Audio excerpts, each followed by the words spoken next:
stops. I don't remember it stopping before. Okay. The game industry has a problem. It takes the load off of the physics engine, so you can see these LODs at different increments, and in newer versions of Unreal Engine, you can actually smooth it even past that. It's called normal mapping. You put a texture on an object, and you don't have to change the object to match, especially the hitbox, so it makes it a lot more efficient.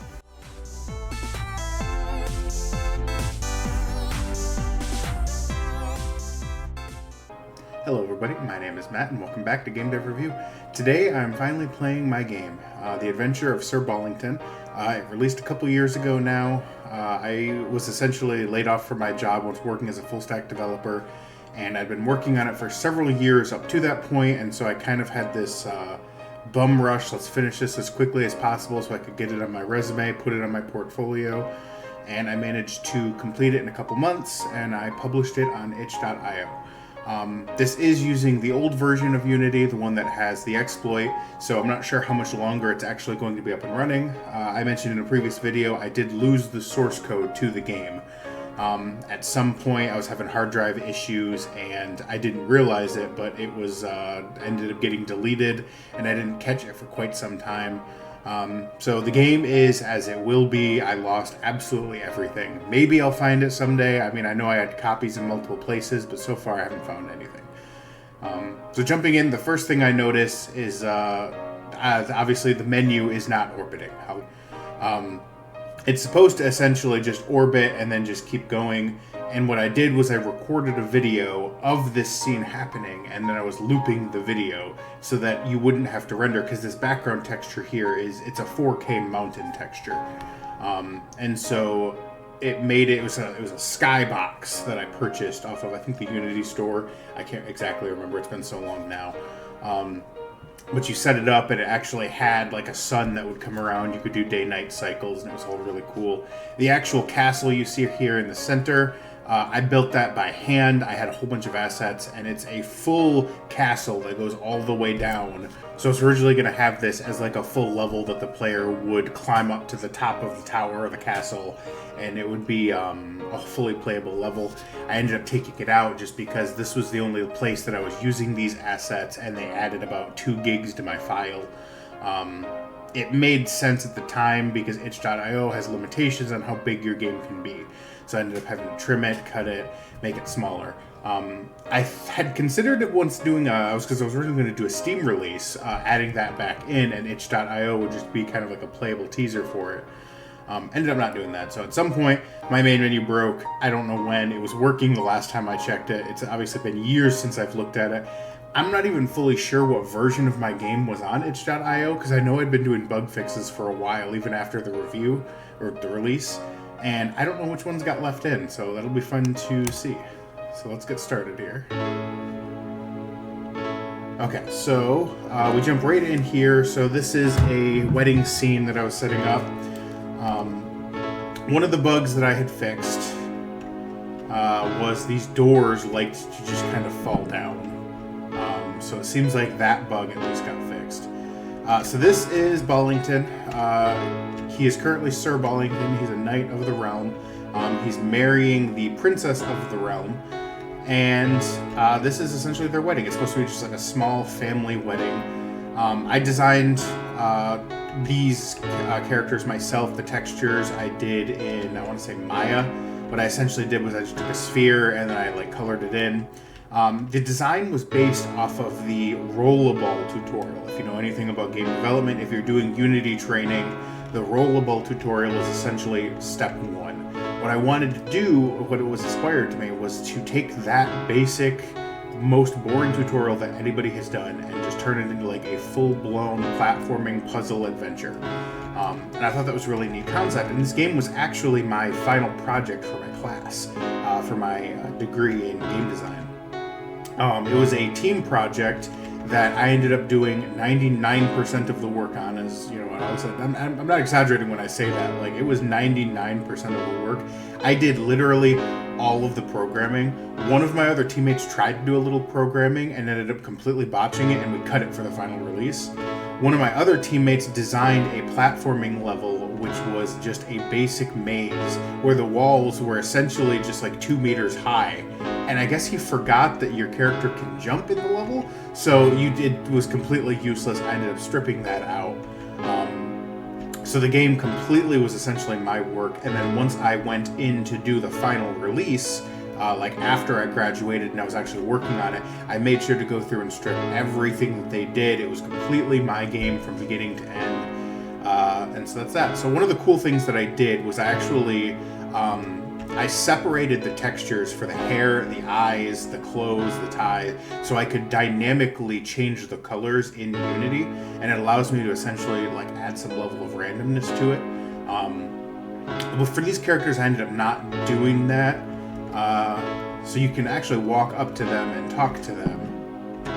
And so this guy is kind of a, I guess, spurned lover. He wanted to be the one to marry her.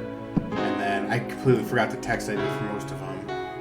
Can I have a courier bring it to you? I forgot your gift. I actually had an Easter egg for Jacksepticeye over here, Dirty Beanwater. That was when he was posting a lot more, because this was obviously years ago. Hope there's cake. Can I leave now? Best seat in the house, next to yours, of course, because he's up front. And then if you do actually check everybody, there is another scorned lover back here. She should have been mine. That's actually going to play a role in the next scene. So this particle effect is another one that I did by hand. And so this whole thing is done completely in Unity. I followed a tutorial for it, but I made a ton of modifications, and I just kind of wanted it to be like a really cool thing. It's like a kind of magical effect almost. I ended up, pretty much all the stairs have to be like essentially ramps so you can go up and around.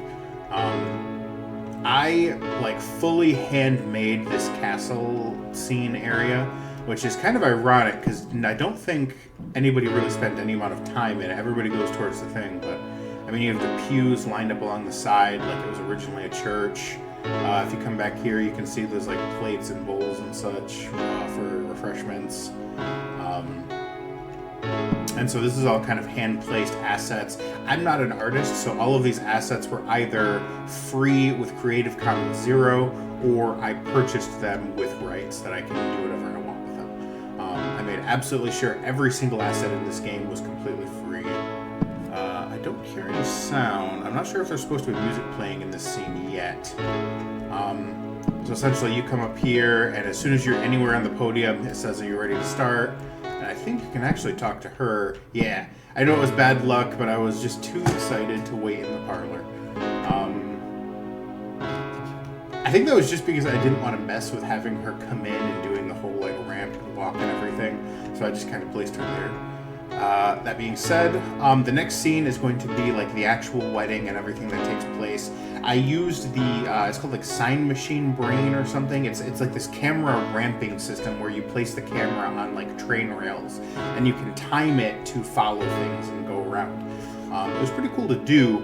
The only problem is that my entire wedding scene is one script and it runs entirely in the update method. What that essentially means is every frame it goes into the update method, checks what it's supposed to be doing, and I keep a running count of how long the scene has been running. So after 5 seconds, it does this. Between 5 and 7 seconds, it updates all the text. Between 7 and 9 seconds, it updates all the text. So everything in the scene is completely like hand-coded, which is the absolute worst way to do that. But the alternative was to me to essentially write my own sort of like scene engine, which I wasn't prepared to do because I didn't have any other scenes planned. And the reason that's so bad to do is because if you need to make any changes, if you want to add something or you need to make something, the entire scene is thrown off. You don't need to hand go through and fix all of the timing. And it's absolutely awful. I don't recommend it. But I did because it was the only scene that I had intended and I knew that I wasn't going to make huge changes to it. So let's take a look at the wedding. I'm getting no sound still.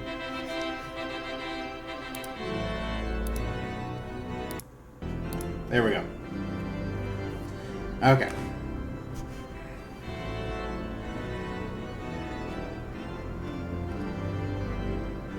married. You may now kiss your bride. And then tragedy strikes.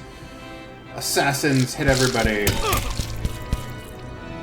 You can actually see some of these guys survive. Oh, no, there it goes. Never mind. What I essentially did was I had all of these assassins throw the rest down the well. So they're essentially poisoning the well. There's going to be a level where you have to break out of the well. I ended up getting rid of that just in sake of time. That's supposed to be like the well fell apart and you're now here. So you can see on the back there's actually a couple squares where the random color kind of got stuck. I tried really hard to fix that, but like I said, I'm not an artist, and that was something in Maya that had to do with like the layering that I couldn't figure out, so I ended up just ignoring it. But essentially, those assassins, each one is programmed to go for a specific guest, and they use like they use the Unity pathing system to route you towards it, and it's like a rubber band effect, because as soon as they get to it, they kind of like swing around. And then the sound effects for murder are all completely randomized as well in the same script. So technically speaking, guests can survive if all of the enemies bunch up in a certain way and they just kind of don't touch, because it's based off of them touching the enemy. It was pretty cool. It was pretty fun to make that one. So these are all the guests. Honestly, I should have had them kind of rotated a little bit so that it was a little bit more random, not all up. But so the bodies of your guests are here.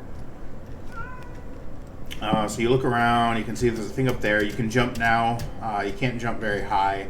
What this essentially is it's force-based. All of the movement uses the physics engine. The camera applies a vector to the character, and then it applies force perpendicular to that. What that means, you can't just hold up and aim. The camera itself is set to orbit, but there's limitations. It kind of zooms in. The biggest problem I had was that it clips through everything. I tried fixing that. I spent weeks trying to find a solution, and I could not find a good one. I honestly don't really know how I could have done it better. That's something that I was actively trying to do, and just it didn't work out. So you come down here, you're essentially in a sewer, so the well was next to the sewer's kind of entrance. This is where we kind of get a little bit like not as realistic. There's some buttons. I wanted a lever, but I also wanted it to be physics-based, and it didn't really make a lot of sense with the grate being there. So what you essentially have to do is you hit these buttons, and it's got this old, I guess like 8-bit sound effect. I thought that was kind of cool. So you hit both buttons, and then the grate lowers. And you can actually see it physically lowers, so you can see it going down. And it locks right there, so you can see it's still there. So now what you do is you need to play with the bodies of your guests. And you need to knock them down there. You only really need one. But technically, I think it works with multiple too. I never really tried that. So now physics takes over. It'll just roll down here, and then it will continue rolling. Since it's a sewer, everything is gravity based already. It's going to fall down here, and it's going to go down there towards the cannon. You use your body, your guest's body, as a cannonball. So down here is the rest of the sewer area. I kind of had it ramping up, so there's a place that you could get up if you wanted to. I had plans for this section, which I ended up not going forwards with just because it required additional abilities. So you unlock abilities as you go. There's the double jump, there's the smash. One of the abilities I was going to unlock was called the grind ability, and essentially it let you Sonic the Hedgehog style grind on these poles. And that was essentially supposed to be like a sewer pipe. It drops it down here, and that made sense that there would be a pipe here. I was trying to keep the whole world like it makes sense. They had some sort of plumbing. So he's down there now, but I do want to show one more thing, which is kind of like an Easter egg, which we'll come back to. Okay, so because it's physics-based, the jump system can be kind of weird. Yeah, anyway, we'll be coming back around. But if you notice up there, there's actually a chest. It's an Easter egg that we can come back to later. It's really hard to see, but you can kind of see it if you're paying attention. So down here is where it breaks into an actual, like, kind of, you can see there's, like, natural rocks. So this is supposed to be, like, a natural cavern that's been slightly modified. The lighting on this is really weird, but I wanted it to kind of be like a marble floor. And this is like a storage room area. So what you do, I can get this right. I waited too long in order to get him out.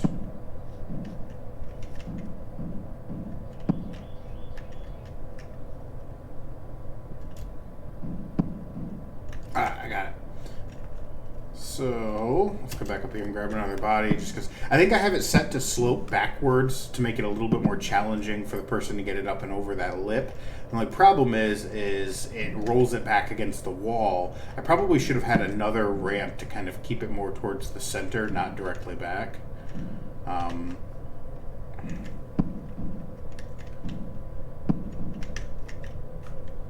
honestly, the cannon might already be loaded.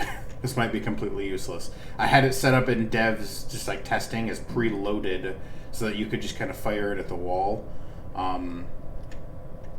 But that definitely wasn't intended. That might just be a bug. Okay, so... yeah, and obviously I hand-built this entire level as well. Everything is pieced together.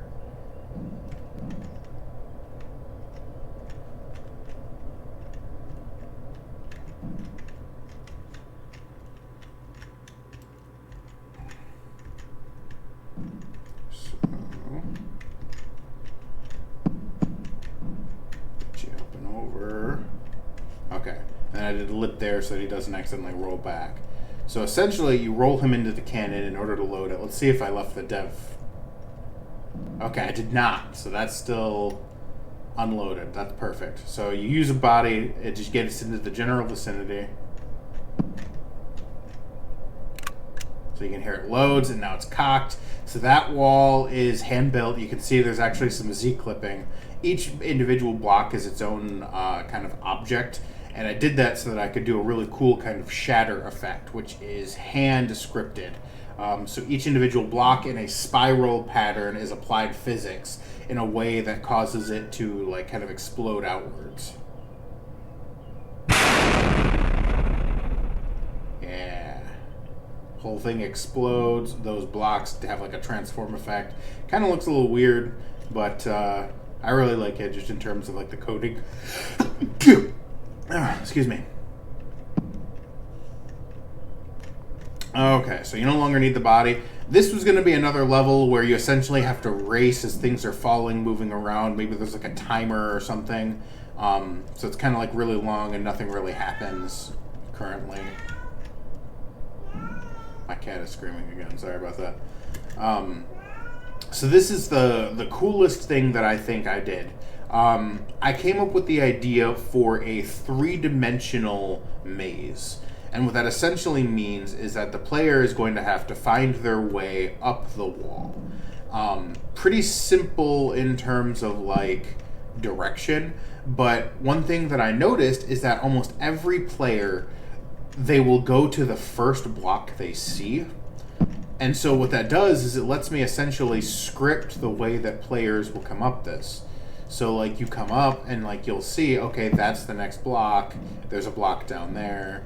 And so like they'll just follow the exact path that they think they should be taking. But there's a certain point, and I honestly don't remember what that point is. I think it's coming up here. But essentially, the direct path is not the path you want to take. If you take it, it makes it impossible to climb the wall. I had to adjust the difficulty on this wall a ton because so many people just like couldn't do the platforming aspect, which was shocking to me because it seemed pretty straightforward.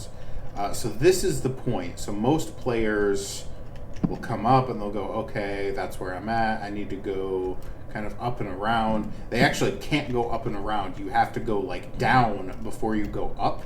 And it's player instinct to always try to make progress. And so what that did was it essentially kind of got them stuck. And I had 1 or 2 players just quit on this level, which was really annoying. Like, try something different. Like, don't just, I don't know. I can't fault them for it. You know, if your game is too hard, people will quit. But So right here, you're supposed to drop down. There's a little lip there that'll catch you off guard and it'll like kind of fling you off the wall. So you go down before you go up. A lot of people try to go straight up and you can't make that jump. I specifically tested it repeatedly to make sure that you couldn't, because I wanted them to be kind of like think a little bit more outside the box.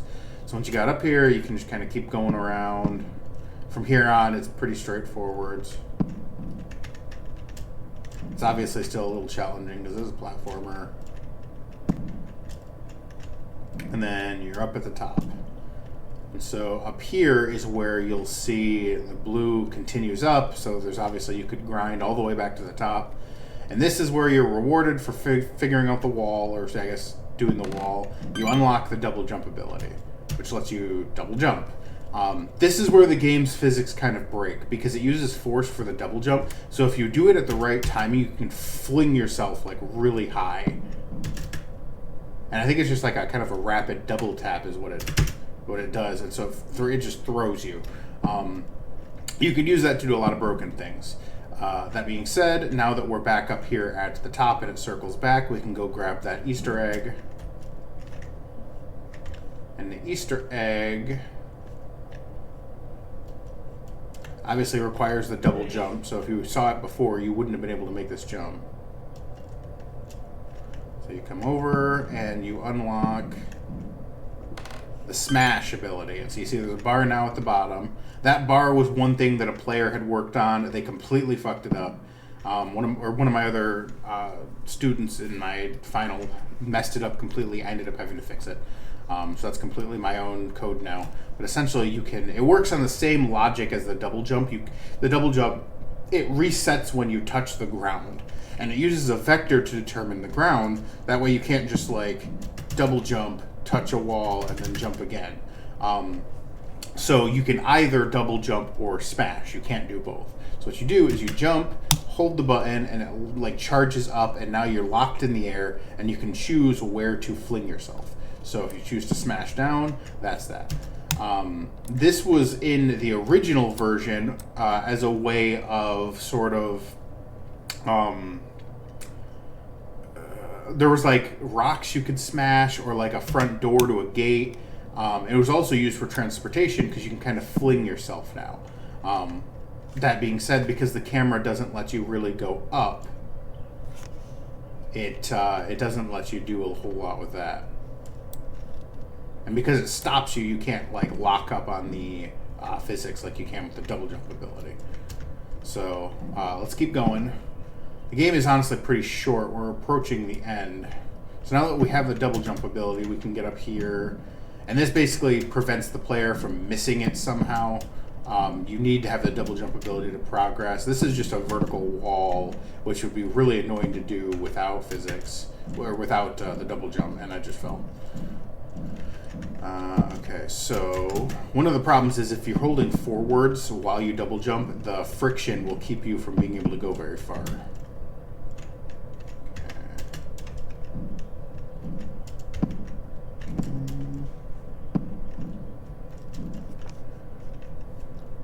I think I actually had one of my friends, his name is Travis, play this section of the game, and he couldn't get up the vertical wall, which was hilarious. But he doesn't play a lot of PC games, and this game wasn't ever programmed for Mac, so...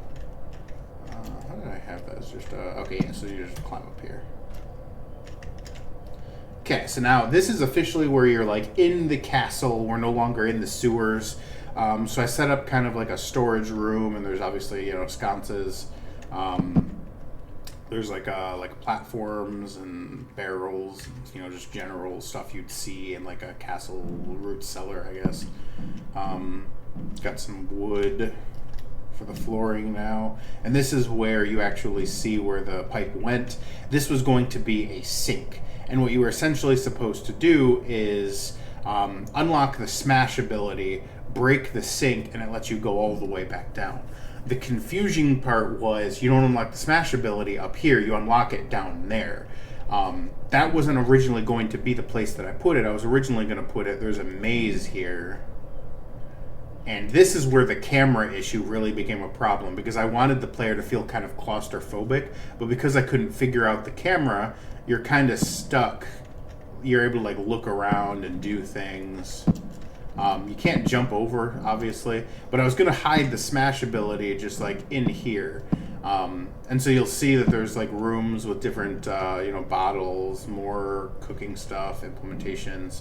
But you're supposed to kind of find your way through here, unlock the smash ability. You're supposed to go back, break the sink, fall down the hole, and then down below is where you find the grind ability, which lets you get back up to the top and then progress forwards. That was going to be my original goal. So there's a trick to this maze. If you find it, you basically just go left and you come to the end, and then this will take you all the way to the end of the level. There's like, obviously, fireplaces and crap around here. And then the level ends here.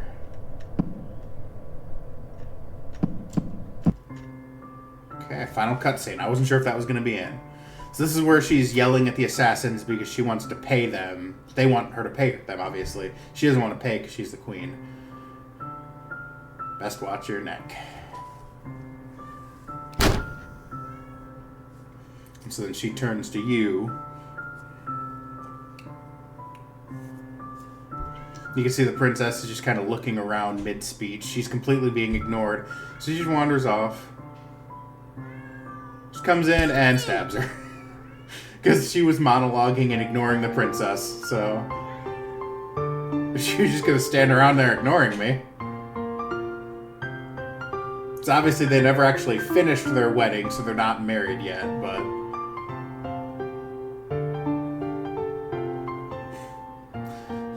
So, make some more guests.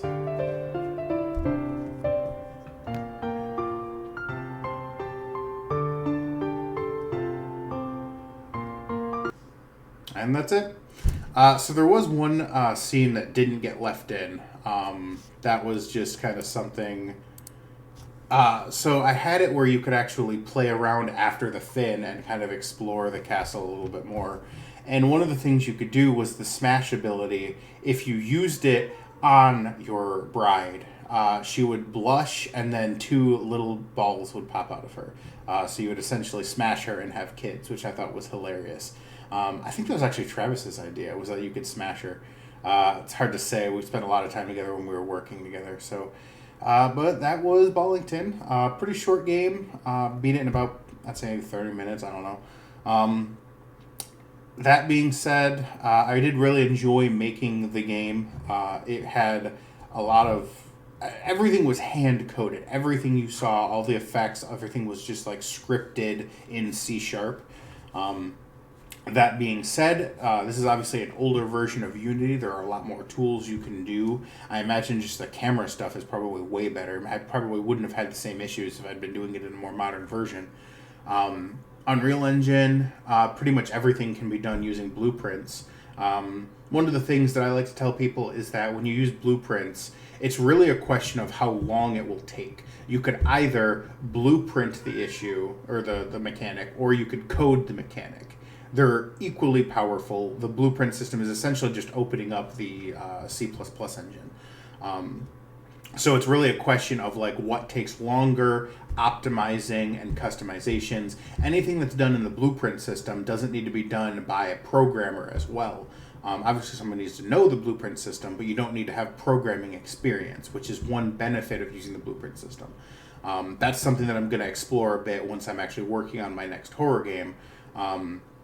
Just to try to... I enjoy writing in C++, but the blueprint system does make things really convenient. If you just want to quickly throw something together, the blueprint system is super fast at that. That being said, obviously play Ballington if you have a computer. It's not available on Mac, it's only on PC. But if you go to itch.io / I think it's just Chronic Manga, you can go to it. You can search, if you go to itch.io, search up The Adventure of Sir Ballington, it should pop up. I don't think I've had very many downloads. I released it, again, I think it was like 2023. I think I technically had it finished back in 2022. Only a handful of people have downloaded it. Nobody's commented, and I don't know if anybody's even played it. Theo said she was going to and then never did. I know that one of my other friends, Solomon, said that he was going to play it. I don't think he ever did, and I'm not sure. But Obviously, again, I don't know when it's going to be taken down just because it's in the old version of Unity. There was some major security exploit. That was when I realized I didn't have the game anymore. Was I went to fix that exploit because I heard about it and it was not there. So maybe I'll find it someday. I know I had it uploaded to like my like OneDrive because it was only a couple gigs, but I think I cleared out my OneDrive at one point, so that was gone. Maybe we'll see. That being said, I'm currently in the middle of playing Mortuary's Assistant, so if you get a chance, check that out. I just finished playing Madison. Great series. I loved the game. Check out my other videos. I think I still have some of my Apex Legends videos up. I wasn't very good at the game, but it was pretty fun to play. So that's all. Have a good one.